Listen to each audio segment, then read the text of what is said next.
Assalamualaikum warahmatullahi wabarakatuh. Alhamdulillah, program Forum Dai Ustadz Muda Tanjung Balai terus berlanjut. Insyaallah program ini untuk kemaslahatan umat. Salah satu yang tetap kita buat adalah kuliah singkat atau ceramah singkat dari Asatiz Podium Kota Tanjung Balai. Mudah-mudahan apa-apa yang disampaikan oleh Asatiz ini membawa manfaat kepada kita semua. Selamat menyaksikan. Assalamualaikum warahmatullahi wabarakatuh. Bismillahirrahmanirrahim. Assalamualaikum warahmatullahi wabarakatuh. Bismillahi walhamdulillah.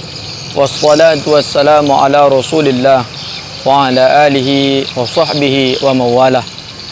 Allahumma salli ala sayyidina Muhammadin miftahi babi rahmatillah adada ma fi ilmillah. Salatan wa salaman daimaini bidawami mulkillah wa ala alihi wa sahbihi wa mawalah. Kita puji Allah setinggi sanjung, karena tak ada yang layak yang berhak dipuja dan dipuji di atas bumi ini melainkan Allah Jalla Jalaluh. Nah, begitu banyak kenikmatan yang telah diberikan oleh Allah Subhanahu wa Ta'ala kepada kita, yaitu nikmat yang sangat berharga dan mulia yang masih melekat dalam jiwa dan raga kita, yaitu nikmat iman dan juga nikmat Islam. Kita berharap dan berdoa ketika kita meninggalkan dunia yang penuh kehinaan ini, ruh berpisah dari jasad kita, dua nikmat itu masih kita bawa ke kampung halaman yang kekal dan abadi menghadap Allah Subhanahu wa Ta'ala. Amin ya rabbal alamin. Mari kita memperbanyak sholawat agar kelak kita di hari kemudian kelak di hari yaumil mahsyar mendapatkan syafaatul uzmahnya di hari la yanfa'u malu wala banun illa man atallaha biqalbin salim. Amin ya rabbal alamin. Jamaah media sosial yang dimuliakan oleh Allah Subhanahu wa Ta'ala, pada kesempatan ini saya akan membahas firman Allah di akhir surah Al-Fat yang berbunyi Bismillahirrahmanirrahim. Muhammadur Rasulullah walladzina ma'ahu asyidda'u 'alal kuffar ruhama'u bainahum tarahum ruk'an sujjada simahum fi wujuhihim min atharis sujud. Al-ayah. Shadaqallahul azim wa shadaqar rasuluhun nabiyul karim walhamdulillahi rabbil alamin. Di dalam ayat ini Allah Subhanahu wa Ta'ala bercerita tentang khamsatun min alamatul Islam. Ada 5 ciri atau tanda umat Islam itu. Yang pertama adalah Muhammadur Rasulullah walladzina ma'ahu asyidda'u 'alal kuffar, yaitu orang Islam itu keras kepada orang kafir. Tanda kutip dalam hal ini adalah keras dalam hal akidah, karena dalam hal akidah Allah katakan dalam firman-Nya lakum dinukum waliyadin, bagimu agamamu dan bagiku agamaku. Tapi sangat disayangkan betapa di zaman dewasa ini realita yang terjadi, banyak umat Islam yang itu tasammuh ataupun toleransi yang berlebihan hingga sampai kebablasan, bahkan kadang tergadai akidah umat Islam. Sebagai sebuah contoh, mari kita lihat ketika dilaksanakan ritual-ritual pada peringatan pergantian tahun baru Masehi, betapa orang lain yang melaksanakan ibadah di gereja masing-masing, tetapi orang Islam yang bersolawatan di dalamnya, orang Islam yang menjaga di sekelilingnya. Betapa kita lihat anak-anak muda itu melakukan, yaitu yang disebut dengan hari Valentin. Ini semua adalah budaya-budaya orang kafir yang tidak semestinya kita selaku umat Islam mengikuti daripada langkah-langkah yang dilakukan oleh orang-orang yang tidak satu akidah dengan kita. Dalam agama ini, kita yang lahir ayah ibu kita muslim, tanpa kita pun mengucapkan 2 kalimat syahadat, maka kita tetap akan muslim. Namun ketika kita muslim, kita tidak melakukan syariat, kita tidak menjalankan perintah Allah, maka kita hanya tingkatan sebagai seorang muslim. Namun ketika kita melaksanakan syariat Allah, maka kita naik tingkat menjadi mukmin, bahkan muttaqin, muhsinin, bahkan sampai kita menjadi orang yang mukhlisin. Wa ma umiru illa liya'budullaha mukhlishina lahuddin. Jamaah media sosial dimanapun hari ini kita berada, maka kita dalam hal akidah, dalam hal keyakinan, kita harus tidak toleransi kepada mereka.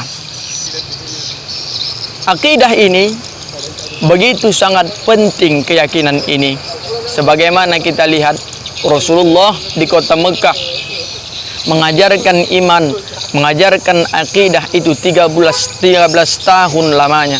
Sementara Rasul di Madinah mengajarkan ibadah, mengajarkan syariat, atau bahkan mengajarkan akhlak hanya 10 tahun. Oleh sebab itu, menunjukkan kepada kita keimanan dan keyakinan ini adalah sangat mahal dan bernilai, adanya. Oleh sebab itu, menurut saya sendiri, tidak ada yang lebih penting dalam hidup ini dari apapun kecuali yaitu iman. Iman lebih penting daripada ibadah. Orang yang melakukan ibadah seperti sholat misalnya, dia tidak akan bernilai apa-apa jika tidak didasari dengan keimanan kepada Allah dan Rasul-Nya. Iman lebih penting dari muamalah. Bahkan singkatnya, iman lebih penting dari hal apapun. Oleh sebab itu, jaga iman yang sudah melekat dalam diri kita. Mari kita pupuk, mari kita jaga, kita rawat, mari kita siram supaya kuat dan tumbuh dalam hati, berakar kuat. Jangan sampai hari ini kita saksikan banyak orang yang memperjualbelikan imannya hanya karena urusan satu jengkal perut, yaitu persoalan lapar. Oleh sebab itu, jamaah media sosial yang dimuliakan oleh Allah Subhanahu wa taala, Allah Subhanahu wa taala yang telah memberikan kita keimanan, maka harus kita jaga. Hadirin jamaah media sosial yang dimuliakan oleh Allah Subhanahu wa taala.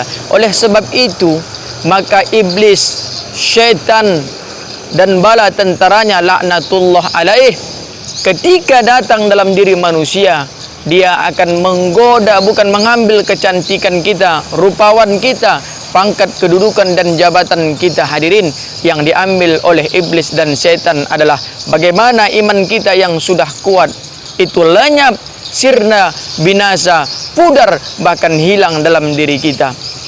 Oleh sebab itu dalam Al-Quran dijelaskan oleh Allah, "Tsumma la'atiyannahum min baini aydihim wa min khalfihim wa an aymanihim wa an asma'ilihim." Aku setan datang menggoda manusia itu dari depan, kemudian aku datang dari belakang, aku datang dari kanan dan kiri. Al-Imam Ibnu Katsir menjelaskan bahwa setan datang menggoda manusia dari depan adalah supaya kita yang hidup ini digoda setan melalui lupa dengan masa depan kita. Tak lain dan tak bukan, masa depan kita, hadirin, adalah akhirat. Dilupakan kita, digoda oleh iblis dari belakang, khalfihim, supaya kita lupa dengan cerita, dengan kisah-kisah perjuangan para anbiya wal mursalin yang diceritakan di dalam Al-Quranul Karim. Ketahuilah bahwa sesungguhnya, kata Ibnu Katsir, hanya dua tempat yang tak bisa digoda oleh iblis. Yang pertama adalah bawah, dan yang kedua adalah atas. Sebab bawah adalah kedekatan kita dengan pencipta di saat kita sujud terakhir di dalam solat. Oleh sebab itu hadirin, di sujud kita yang terakhir dalam solat, hendaklah kita memperlama dan berdoa di dalamnya. Salah satu dari 3 doa itu adalah Allahumma rzuqna taubatan nasuha qoblal maut. Yang kedua adalah mari kita, atas tak bisa digoda iblis, sebab atas adalah tempat munajat, permohonan seorang hamba kepada penciptanya. Apalagi hari ini kita mendapatkan musibah, marilah kiranya kita memperbanyak berdoa di hadapan Allah Subhanahu wa taala. Tidak ada senjata seorang mukmin kecuali adalah doa. Ciri umat Islam yang kedua adalah ruhama ubainahum. Orang Islam itu adalah saling mengasihi dan menyayangi sesama mereka. Sebagaimana sabda Rasulullah sallallahu alaihi wasallam saling berkasih sayanglah kamu, karena Allah itu memiliki sifat pengasih dan juga penyayang. Kalau kita menyayangi penduduk di bumi, maka Allah dan para malaikatnya yang ada di langit itu akan mengasihi dan juga mencintai dan menyayangi kita. Jemaah media sosial yang dimuliakan oleh Allah Subhanahu wa taala. Oleh sebab itu, mari yang muda itu menghormati yang tua, dan yang tua mari kita menghargai, menyayangi yang muda, menyayangi, menghormati yang tua, dan yang tua mari menyayangi yang muda. Salah seorang ulama, Al-Habib Zain bin Smith, beliau ulama yang hari ini masyhur di kalangannya. Beliau itu selalu di janibnya atau di sakunya selalu membawa permen, dan permen ini saling beliau kasih sayang. Setiap anak-anak yang dia jumpai, maka dia memberikan permen ini kepada orang lain. Sebagai penutup, sebuah kisah dari ulama kita yang bernama Imam Ahmad bin Hanbal. Imam Ahmad bin Hanbal saling toleransi kepada orang kafir. Membuktikan dalam riwayat, beliau dulu pernah tinggal di sebuah tempat dusun. Tempat itu bertingkat sampai tingkat 2. Imam Ahmad bin Hanbal tinggal di tingkat yang paling bawah, sementara seorang pendeta itu tinggal di tempat yang atas. Kenyataan yang terjadi, kamar mandi pendeta itu berada di kamar tidurnya Imam Ahmad bin Hanbal. Maka kebetulan tempat kamar mandi itu setiap malam bocor. Maka Imam Ahmad bin Hanbal tidak menegurnya, tapi Imam Ahmad bin Hanbal mengambil ember untuk membuang tatkala penuh air kamar mandi seorang pendeta itu.